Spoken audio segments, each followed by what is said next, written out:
frontrunner, Republican nomination, Donald Trump. Mr. Trump, great to have you with us, sir. Good morning, John. Nice to be with you.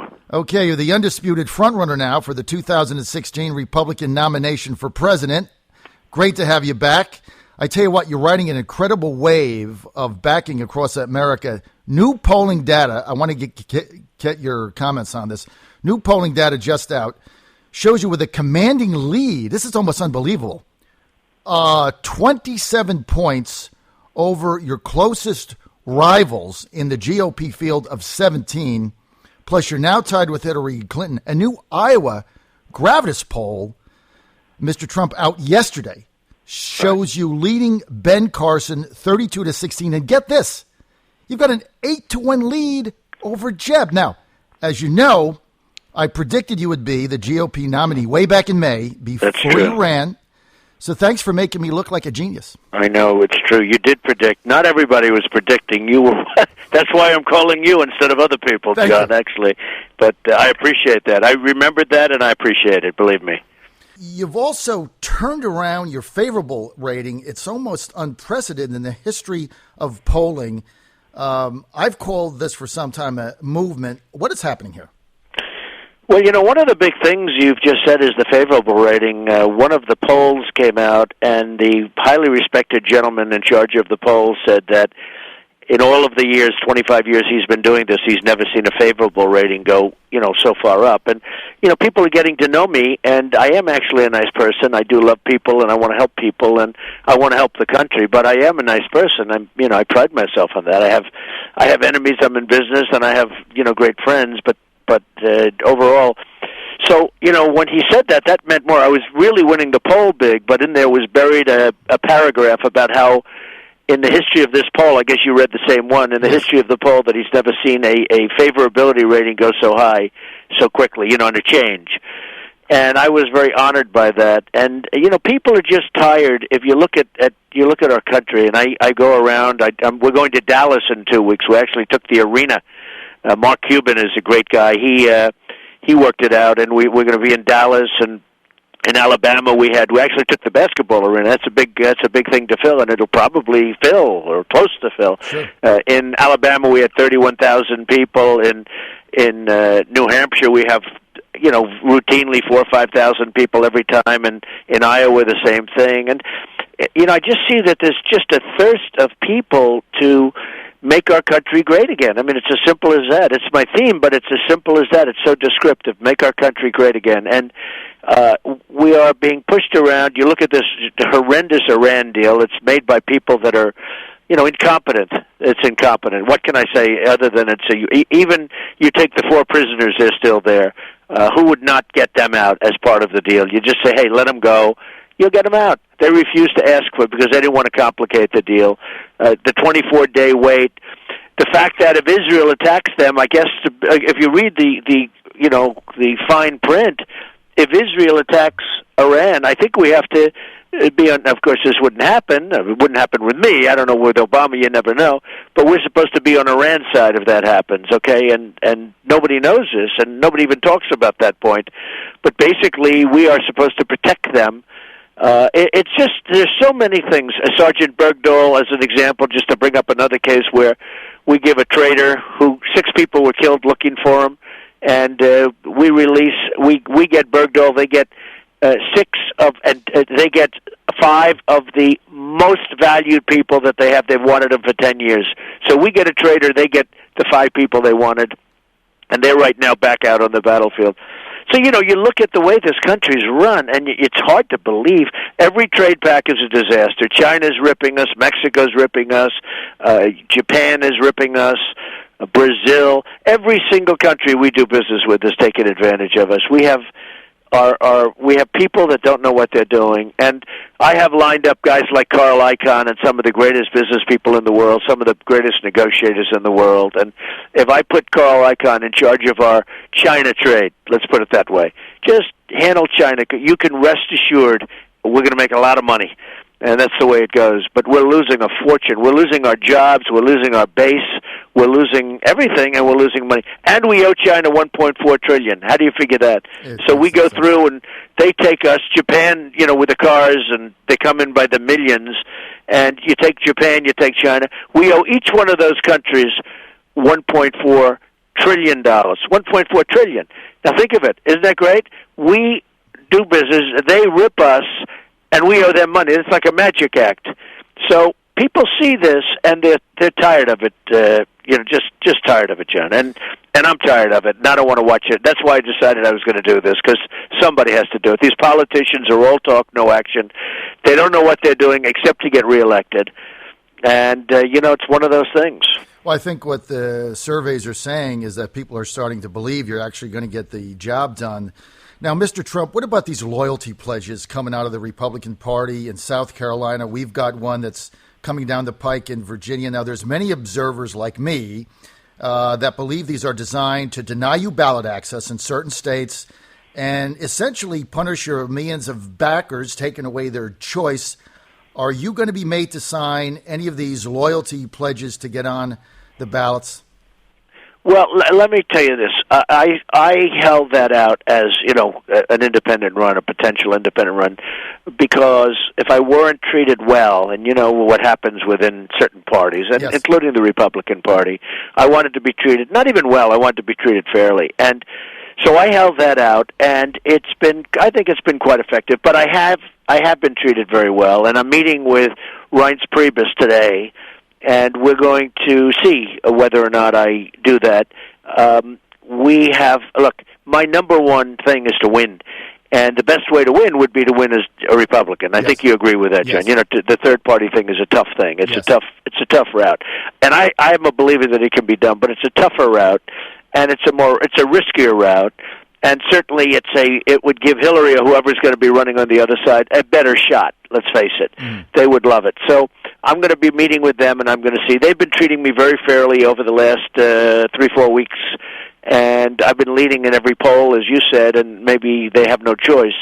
But we have a tremendous group of people that want to see real change, not Obama change. He ran on the word change, so I hate to even use the word change, but they want to see real change. They want to go back to being a great country, and it's something that I'm going to make a decision sometime today. Probably have a news conference later on at 2:00 or something like that.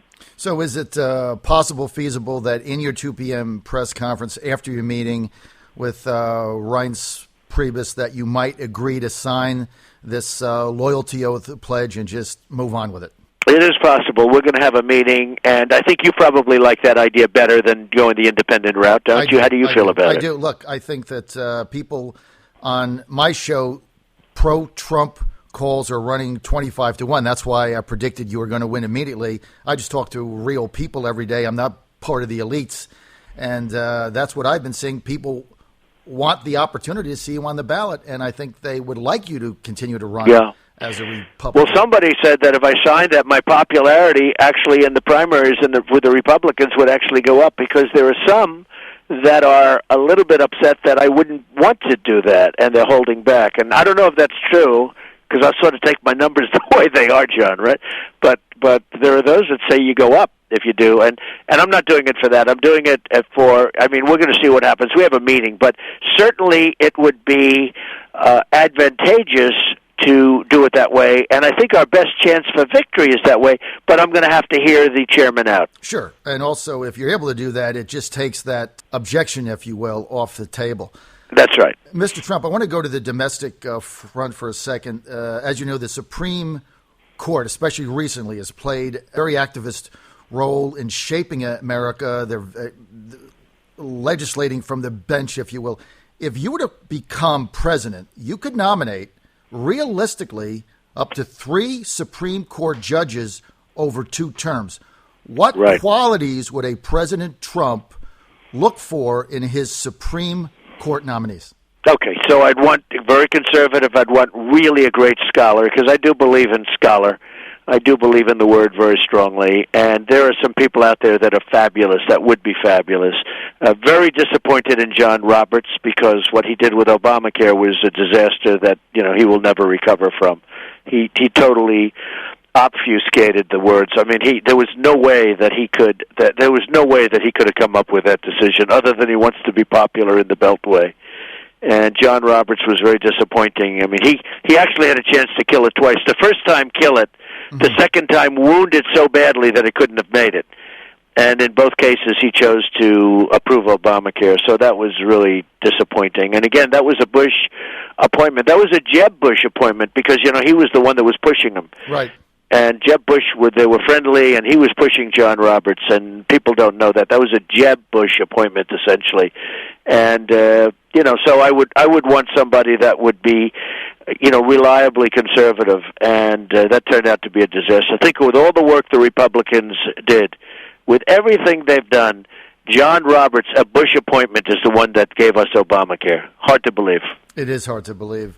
Along with that, the courts, the Federal Reserve, and specifically its chair, Mr. Trump, they're now viewed as basically the rainmakers for the U.S.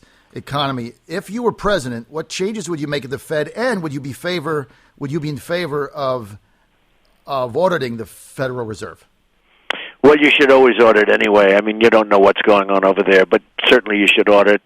The Federal Reserve, with the low interest rates, the sad part is that people that led the American dream the right way, right? They led their lives the way they were supposed to. They saved 10, 15% a week for their entire life, and they ended up with some money, and they had very little financing on their house.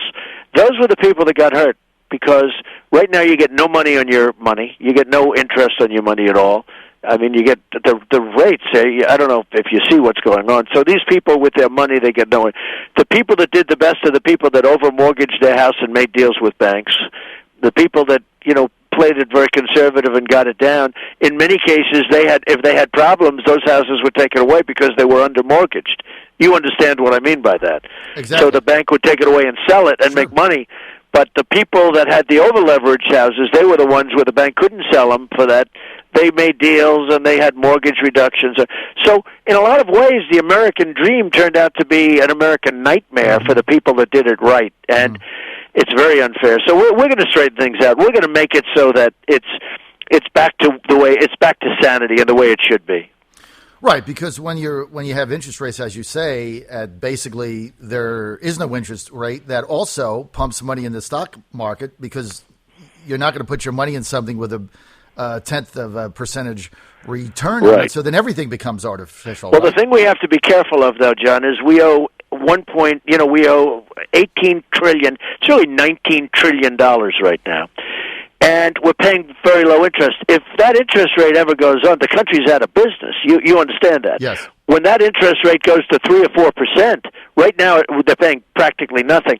When that interest rate goes to what it would historically be, you want to see deficits. I mean, you have Greece automatically. And so there has to be a very careful balance. I mean, they need somebody like me because I do this stuff. That's what I do. A lot of people, they'll move one way and not the other.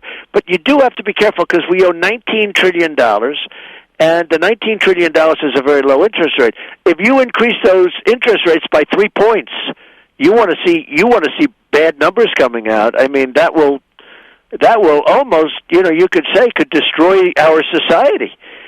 I mean, we are in such trouble, it's unbelievable.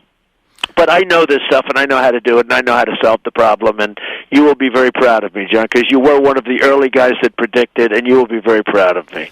So, that's what I do. No question. So what would a President Trump, how would you address this debt? Well, you've got to start to pay it down.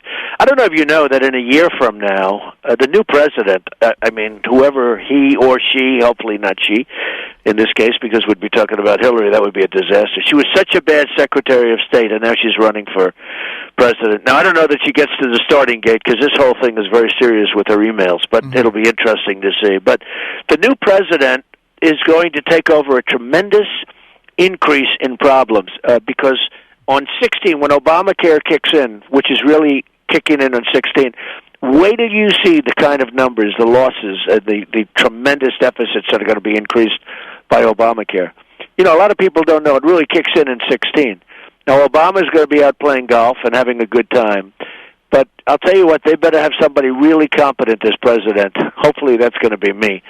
But they better have somebody, because otherwise this country is going to have a problem like they've never had before, and we're going to have people that have no clue as to how to solve the problem. Unbelievable. You've called for a middle-class tax reduction, a corporate tax reduction, but a tax increase on hedge fund managers. What would a Trump tax plan look like? Yeah, I want a tax reduction for the middle class. We're killing our middle class.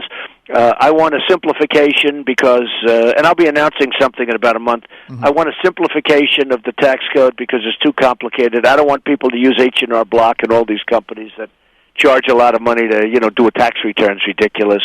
But I also want some of these hedge fund guys. These hedge fund guys are making $100 billion, $200 million, $300 million a year, and they pay almost no tax. Mm-hmm. And I know them.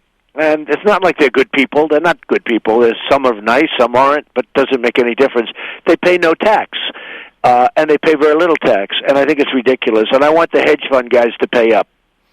But I want a reduction for the middle class. I want a reduction even for wealthy people, but not for hey, look, I'm sort of affecting myself when I talk this way. But I want it, for upper middle and middle. Those are the people that are getting decimated. We don't have a middle class anymore. Almost people are. They treat the middle class like it doesn't even exist, and soon it won't exist. So I want to bring back the middle class. The middle class is what built this country, and that's what we need, John. We have to do that. We're going to bring back the middle class, and it will be a beautiful thing to watch. You favor lifting the 1970s ban on exporting crude oil? Yes, I would let them. We have so much oil. That's one of the things I would do very early. Is I'd become the energy capital of the world. We have so much under our ground that we never knew about, and we could export. We don't need the Middle East anymore. Very soon, if we allowed certain things to happen, you wouldn't even. Yeah, we could become a net. Absolutely, could be a great source of profit for this country. I would absolutely do that. Yes. Final question. You've seen the horrific refugee situation going on in Europe right now. What would a President Trump say to Syria's President Assad? Well, it's a horrible thing. And, you have ISIS, you have Assad, you have tremendous migration. Germany seems to have a pretty open heart to take them. But I'll be honest with you, right now we have to straighten out our own country, John. We have problems like that, and we have to stop being the policemen of the world. They do have a big problem, and it'll work out. Germany seems to be pretty generous so far. They're the ones that everyone seems to be going to. But we have so many problems in our country that we can't be thinking about that too much other than whatever moral help we can give. Even if we gave some financial help, that's okay. But we have to straighten out our own borders where we're having tremendous problems, tremendous difficulties. As you know, when I brought that up in my opening remarks, I was criticized for 2 weeks. Then everyone realized I was right. And, we have to straighten out our own country first. We have to do that. We can no longer allow this country, our country's going to hell, and we can no longer allow that to happen.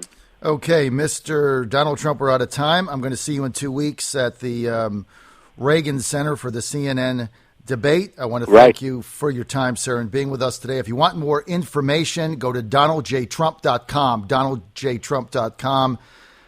Mr. Trump, thank you so much for being with us, sir. It's a great honor, John. Thanks a lot. I'll talk to you soon.